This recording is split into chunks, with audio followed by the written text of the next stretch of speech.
नमस्कार दोस्तों, moonlight finance में आपका स्वागत है। आज हम बात करेंगे Kotak Mahindra bank, ICICI bank और एचडीएफसी बैंक के बारे में। तीनों ने अपने क्वार्टर टू के नतीजे पेश कर दिए हैं। एक बार क्विकली देखेंगे कि कैसे रहे इनके क्वार्टर टू के नतीजे और क्या हम इनमें से कोई स्टॉक अभी खरीद सकते हैं कि नहीं। तो सबसे पहले शुरू करते हैं कोटक महिंद्रा बैंक से।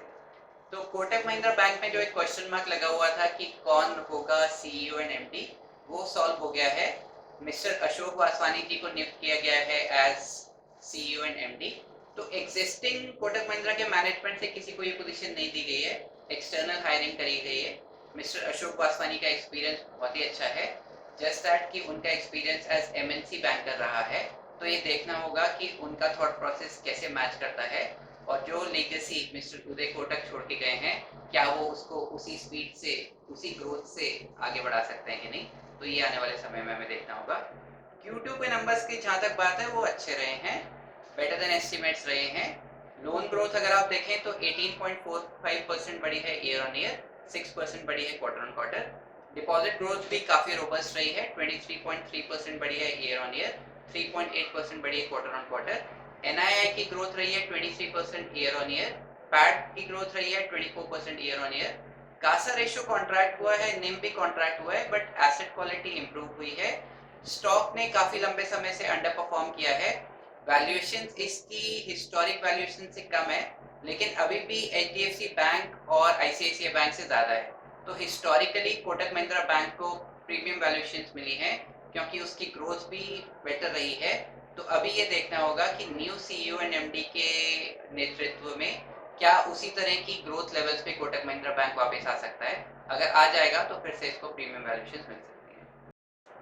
आईसीआईसीआई बैंक के नंबर बहुत ही शानदार रहे हैं, एकदम स्टेलर नंबर्स हैं। सारे पैरामीटर्स में बैंक ने बहुत अच्छा परफॉर्म किया है। आरओए का नंबर आया है 2.4%, जो एक स्टैंड आउट नंबर है, बहुत ही बढ़िया है। आरओई का number 19.1%, all time high number है, बहुत बढ़िया है। Gross and net NPS lowest हैं 9 इयर्स के। तो एसेट क्वालिटी लगातार इंप्रूव हो रही है। Deposit growth year on year का बेस्ट है 10 क्वार्टर्स का। लोन ग्रोथ 5% रही है, ग्रोथ क्वार्टर ऑन क्वार्टर, ये बेस्ट है पिछले 6 क्वार्टर्स की। Profit growth 36%, NII 24%। एनआईएम थोड़ा प्रेशर में रहा है, बट ओवरऑल बिल्कुल कंप्लेंट्स नहीं है, एकदम स्टेलर नंबर्स रहे हैं ऐसे। अब हम आते हैं एचडीएफसी बैंक के नतीजों पे। एनालिस्ट डिवाइडेड हैं एचडीएफसी बैंक के नतीजों को लेके कि कैसे रहे हैं। कुछ कह रहे हैं अच्छे हैं, कुछ कह रहे हैं बुरे हैं। मेरे अनुसार नतीजे अच्छे हैं। अगर आप एक बारी को एचडीएफसी लिमिटेड को हटा दें तो एचडीएफसी बैंक के नतीजे क्वार्टर ऑन क्वार्टर या ईयर ऑन ईयर काफ़ी अच्छे नज़र आ रहे हैं। एचडीएफसी लिमिटेड को मिला दें तो कुछ रेशियोज डाइल्यूट हो रहे हैं, डेफिनेटली डाइल्यूट हो रहे हैं। लेकिन अगर आप ओवरऑल मर्ज एंटिटी को देखें तो उसके भी अपने इश्यूज हैं। एक तो बहुत बड़ा हो गया है बैंक, और कुछ एरियाज में जो नंबर्स आए हैं वो ओवरऑल मर्ज एंटिटी के हिसाब से भी कुछ लेसर देन एक्सपेक्टेड हैं, जैसे नेट इंटरेस्ट मार्जिन में लगातार प्रेशर बना हुआ है। लेकिन मुझे ऐसा लगता है, गिवन द मैनेजमेंट कमेंट्री और गिवन द मैनेजमेंट गाइडेंस, मुझे ऐसा लगता है कि ये मैनेजमेंट कंप्लीटली कैपेबल है इस बैंक को यहाँ से भी ग्रो करने के लिए। तो मर्जर कंप्लीट हो गया है। मर्जर के बेनिफिट्स जो हैं वो आने वाले क्वार्टर्स में और आने वाले सालों में दिखाई देंगे।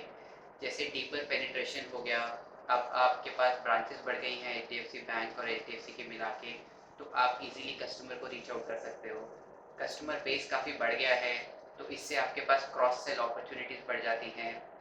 तो मैनेजमेंट काफ़ी कॉन्फिडेंट नज़र आ रही है और आने वाले समय में अगले 3 से 4 सालों में कंपनी नंबर ऑफ ब्रांचेस को डबल करना चाहती है। वैल्यूएशंस बेटर हैं हिस्टोरिक एवरेज से। डाउनसाइड यहाँ से बहुत लिमिटेड नज़र आ रहा है। रिस्क रिवॉर्ड रेशियो फेवरेबल नज़र आ रहा है। कुछ समय स्टॉक साइडवेज रह सकता है, बट लॉन्गर टर्म देखें तो इस बैंक में पोटेंशियल है कि ये 15 to 20% CAGR से ग्रो कर सकते हैं। इससे पहले मेरे व्यू पे आए, हम जो भी डिस्कस कर रहे हैं सिर्फ एजुकेशनल पर्पसेस के लिए है। अगर आप कुछ इन्वेस्टमेंट डिसीजन लेना चाहते हैं, अपने एडवाइज़र से पूछ के और अपनी ड्यू डिलिजेंस करके ही लीजिएगा। इस वीडियो को लाइक कर दीजिए और चैनल को सब्सक्राइब कर दीजिए। आपके लाइक से मोटिवेशन मिलता है और YouTube आपको इसी तरह के यूजफुल वीडियोस और दिखाता है, इधर उधर की रील्स कम दिखाता है। तो अगर आप वैल्यू इन्वेस्टर हैं, अगर आप वैल्यू देखते हैं, तो इस वक्त HDFC बैंक में वैल्यू नज़र आ रही है। थोड़ा सेंटिमेंट अभी भी डाउन है मर्जर को लेके। थोड़ा मार्केट को अभी भी ये जानना है कि मर्ज एंटिटी आने वाले समय में कैसा परफॉर्म करेगी। HDFC बैंक इस वैल्यूएशन पे जनरली मिलता नहीं है, तो आप इसको स्टडी कर सकते हैं अगर आप एक वैल्यू इन्वेस्टर हैं। अगर आप एक ग्रोथ इन्वेस्टर हैं तो आप ICICI बैंक को फर्दर स्टडी कर सकते हैं, क्योंकि उसके नतीजे बहुत ही शानदार रहे हैं, एकदम स्टेलर नंबर्स हैं। तो ग्रोथ इन्वेस्टर्स के लिए ICICI बैंक एक इंटरेस्टिंग स्टडी हो सकता है। अगर आप एग्रेसिव इन्वेस्टर हैं जैसे मैं, तो आप IDFC फर्स्ट बैंक को स्टडी कर सकते हैं। वो भी एक बहुत ही शानदार बैंक है। उसका बेस कम है, तो उसका जो ग्रोथ अपॉर्चुनिटी साइज है वो काफ़ी बड़ा है और उसके पास स्पीड ऑफ ग्रोथ उसको मिल सकती है। आपका क्या व्यू है कमेंट में लिख के बताइए। Happy investing, see you in the next video. अगर आपको ये वीडियो पसंद आया तो आप इसको लाइक कीजिए और इसी तरह के यूज़फुल वीडियोस के लिए चैनल को सब्सक्राइब कीजिए।